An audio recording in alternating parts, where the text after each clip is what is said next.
प्राचीन भारतीय विज्ञान यद्यपि तत्कालीन समय में अपने युग से कहीं आगे था, किंतु कई मामलों में वह अंधविश्वासों एवं संकीर्णताओं से घिरा हुआ था। भास्कराचार्य ने उसे नवीन वैज्ञानिक दृष्टि दी।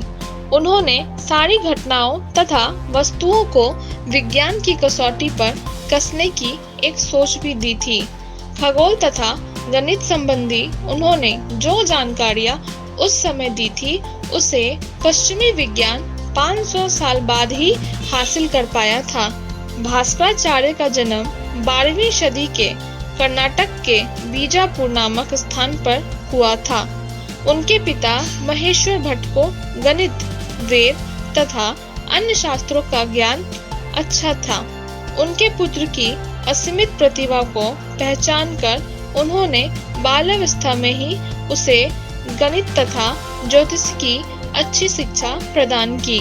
अपने पुत्र के नामकरण उन्होंने किया। भास्कराचार्य ने 36 साल की आयु में सिद्धांत शिरोमणि नामक ग्रंथ लिखा। उनके इस ग्रंथ की अरबी भाषा में अनुवाद किया गया। भास्कराचार्य ने संस्कृत भाषा में लिखी गई पुस्तक को सुबोध बनाने के लिए इसकी टीका लिखी, जिसे वासना भाष्य नाम दिया गया। सिद्धांत शिरोमणि के 4 अध्याय हैं। यह पुस्तक गणितीय ज्ञान की दृष्टि से अद्भुत थी। भास्कराचार्य के पुत्र लक्ष्मीधर हुए, जिन्होंने ज्योतिष एवं गणित में अच्छा ज्ञान प्राप्त किया। कहा जाता है कि उस समय के कुछ ज्योतिषियों ने यह कहा था कि वो अपनी पुत्री लीलावती का विवाह न करें। उनके इस निर्णय को चुनौती देते हुए भास्कराचार्य ने शुभ मुहूर्त तय कर सही समय की सूचना हेतु नरीगा यंत्र स्थिर किया। यह एक तांबे के बर्तन होता है, जिसके पेंदे में एक छोटा छेद होता है, जिससे पानी बर्तन में जमा होता है। निश्चित जल स्तर आने पर समय की गणना हो जाती थी।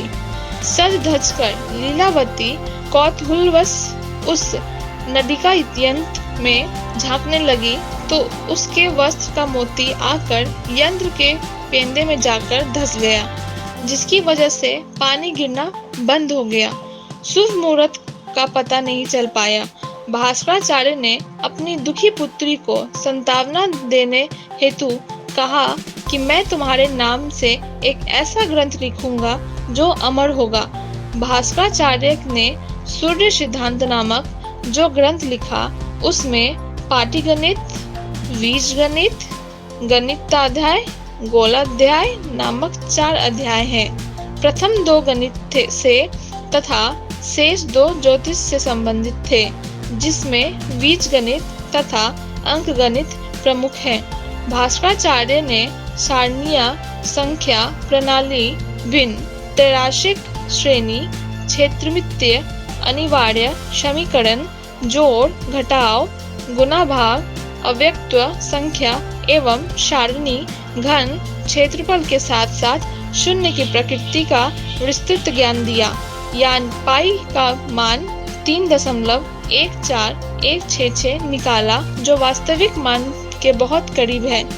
उनके द्वारा खोजी गई तमाम विधियां आज भी बीजगणित की पाठक पुस्तकों से मिलती है।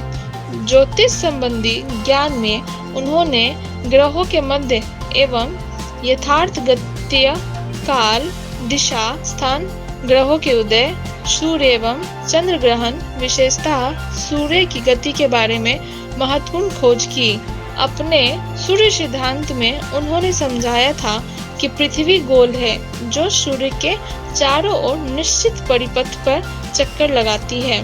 भास्कराचार्य ने ग्रहों की गुरुत्वाकर्षण शक्ति संबंधी तथ्य बताए। उन्होंने गोले की सतह पर घनफल निकालने की विधि भी बताई।